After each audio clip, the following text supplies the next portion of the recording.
Sheikh, I have a question I wanted to ask. My husband wanted to buy a house, and I told him we cannot buy a house because it comes with mortgage and interest, and it's not. It's a sin, and because one of our neighbor bought a house, but he's saying that because it's a necessity because he needed his own privacy, and he needed a bigger place. So he asked people. He asked another scholar. They told him it's okay. And I told my husband, no, this is not a necessity. If it's a necessity for us, we can get a different apartment because we have a lot of management complex in our area. We can look for another apartment. We have a lower price than what we are paying now. We don't have to get a house with an interest mortgage. We can just leave this apartment we live in and get another management with a cheaper apartment pricing instead of getting a house with mortgage and stuff. So he said no.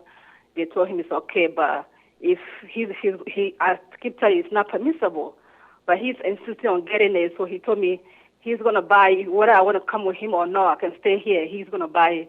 So I don't know. Like I can't convince him. He told me like he's gonna buy. What I want to say, I can buy. Yeah. So. Any more questions, Fairuz? No, that's it. Thank you. I will answer you now, inshallah. Fairuz's question is quite common. Men do not listen to advice from their women. They feel that they are inferior, so they're not worthy of giving advice. And this is totally false.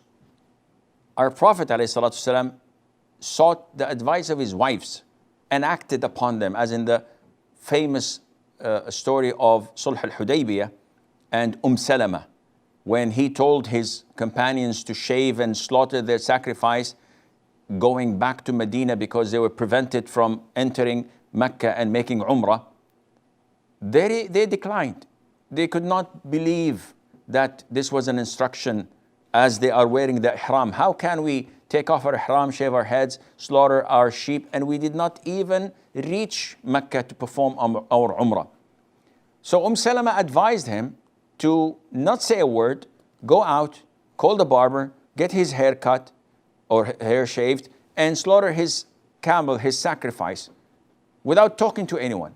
And this is exactly what the Prophet did, alayhi salatu wasalam, and all the companions followed suit immediately. So it's not manly not to listen to your wife, especially if she's giving you a sound advice.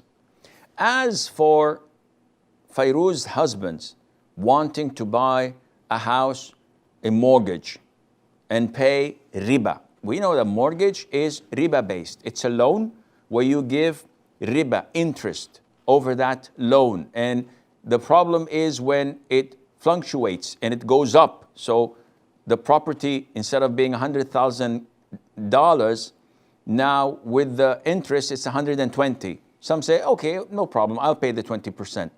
Not only that, throughout the coming years, it may rise up more and more and more according to inflation, etc. So it becomes complex. It becomes compound interest. And all of this is totally prohibited. The third part would be, what would Fairuz do? Because her husband is giving her an ultimatum. Whether you like it or not, I'm buying the house. You want to come? You're welcome. You don't want to come? He has no problem with that. I tell you, and I give you an advice, go and enjoy the house, because you have zero sin on you living in such a mortgaged house. All the sin, which is a major sin, all the punishment, all the torment in the grave and in the hereafter would be on your husbands. So have no problem. You did your due diligence, you did your duty, you gave him the advice that Allah told you to give him, and alhamdulillah, you made your duty. Now, he is the one who is sinful. Everything that he brings home from his haram earning is halal for you and for your children, because he's the one who earned it. You did your job by advising him. He doesn't want to listen. It's up to him. However, usually it is not that easy, especially when you love your spouse. You don't want to see them end up in hell. you don't have any other alternative. Advise them kindly, show them the fatwas. This is not a necessity. Even if someone is forced to do or perform a surgical operation that requires money, and he does not have this money, he is not permitted to go and borrow with interest. Sheikh, he's going to die. And how do you know that if he borrowed with interest and did the operation, that he will live? Life and death is in the hands of Allah Azza wa Jal. So even in the case where you are forced to do or undergo a surgery, but you don't have the money for it, you're not permitted, you're not allowed to borrow for that by riba. And Allah Azza wa Jal knows best.